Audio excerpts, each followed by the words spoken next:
So, ikaw yung bagong supply noong narcissist.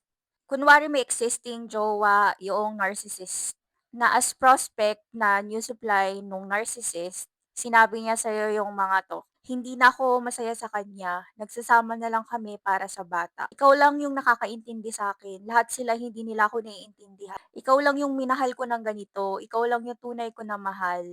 Di ko akalain na dadating yung time na dadating ka sa'kin at mamahalin kita ng ganito. Handa akong iwan yung asawa ko, handa akong iwan yung mga anak ko, handa akong iwan yung pamilya ko para sa'yo. At dahil hindi ka aware doon sa mga narcissist, makukuha din naman yung loob mo. Kung mas mataas na level na supply ka doon sa recent supply ng narcissist, iiwan niya talaga yung existing niya na partner para sa'yo. Akala mo naman that time na talaga namang mahal na mahal ka niya kasi ikaw nga yung pinili. Pero hindi pa kasi nag start yung discard phase kasi nandun ka pa lang sa idealization or love bombing stage. After nun, nagsama na kayo, na okay kayo, wait ka lang, hindi magtatagal nun, lalabas na talaga yung totoo niyang pagkatao. Doon mo mararanasan na meron palang existing na impyerno sa lupa kapag kasama mo yung narcissist. At yung narcissist na yan, maghahanap at maghahanap yan ng mga susunod na supply. Pero, hindi ka naman niya basta-basta i-discard ng bigla ka lang niyang iiwan. Hanggat may nakikita pa siya sa'yo, kahit na minimum na level na lang ng supply,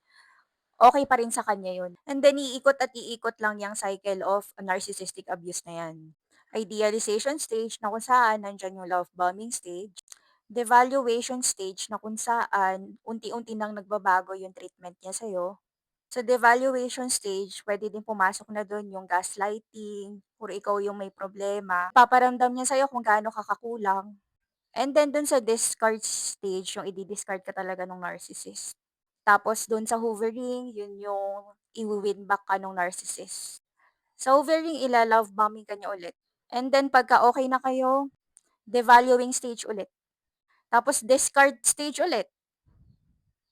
Ikot-ikot lang, gano'n, paulit-ulit, cycle.